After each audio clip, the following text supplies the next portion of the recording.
Hey, how's it going? My name's John Knight. I'm with Century 21 Expert Advisors here in Charleston. I'm making this video today, and it's on the 5 things to avoid when selling your home. These are really quick things that just came to the top of my mind that I'm noticing here in our market more than I would like to. So where we start first is going to be making sure that your home has good curb appeal. This is so important, and it leads right into my next one. Curb appeal is going to be one of the first things that a buyer is going to see when they're looking at your property. And why is that important, John? That's a good question. Ultimately, underestimating your first impression ability as a seller is going to be catastrophic for you. It's important to make a good first impression, and that starts with curb appeal. Why is it important to make a good first impression? Well, when a buyer's looking at property, especially here in Charleston, they're making split-second decisions. They're looking at the outside of your home and then wondering, is it even worth it to go inside? And you want to be the person that's having a home that says, yes, I want you to come inside. It's inviting. This is the right home for you. So, number one, make sure your curb appeal looks good, and this is very easy. I made another video on that. Another thing, step number 2, that's going to be don't underestimate the first impression. Same thing like if you go on a first date, don't show up wearing sweatpants. Make sure you brush your teeth, comb your hair, look presentable. You don't want your home to, have a weird smell on the inside. You don't want like a cracked window on the outside when someone pulls up. You don't want your, lawn, 10 inches taller than, everyone around you. These are just very simple things that are important: curb appeal and first impressions. The third thing that's important is going to be look at your competition. And who is your competition first and foremost?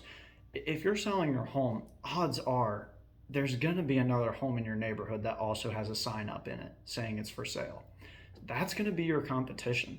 In order to get your home sold, it's very important to understand what your competition is offering, how much they're offering it for, and how long they've been offering this product, which is their home.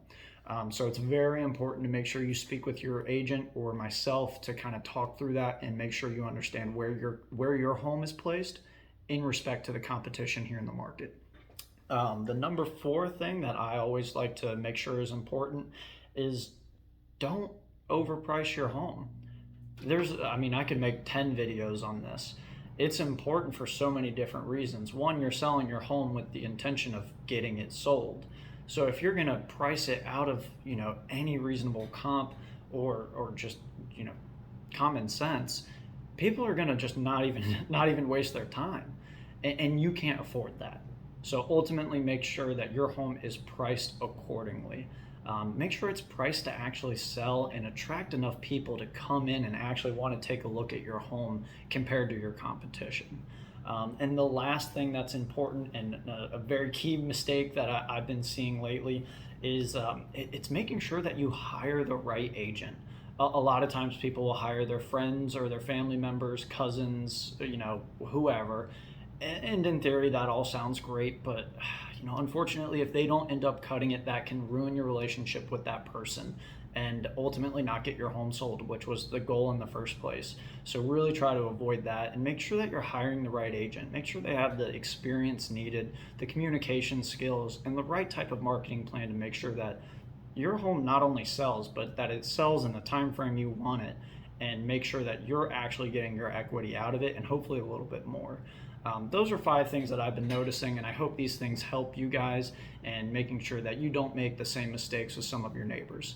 If you guys have any questions about Charleston real estate, shoot me a text, and my number is 864-915-4851. Thanks.